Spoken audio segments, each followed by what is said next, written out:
હદરા વલસાડમાં ફરજમાં બેદરકાર 3 પોલીસ કર્મી સસ્પેન્ડ કરવામાં આવ્યા। એનઆરઆઈની કારમાં દારૂના કેસમાં તોડ કરતા 2 સસ્પેન્ડ। 2 અલગ અલગ કેસમાં 3 પોલીસ કર્મીઓ સસ્પેન્ડ કરવામાં આવ્યા। મારામારીના કેસમાં બેદરકારી દાખવનાર પીએસઆઈ સસ્પેન્ડ કરાયા। પીએસઆઈ વી.એ. વસાવાને સસ્પેન્ડ કરવામાં આવ્યા છે। તપાસ બાદ PSI Mayuri, writer Karamsinh suspend.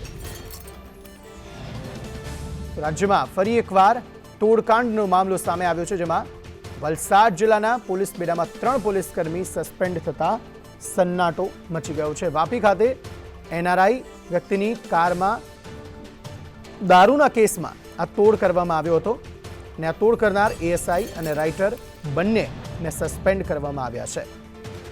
આ પ્રકારના 2 અલગ અલગ કેસ નોંધાયા છે, જેમાં વાપીના 3 પોલીસકર્મી સસ્પેન્ડ થયા।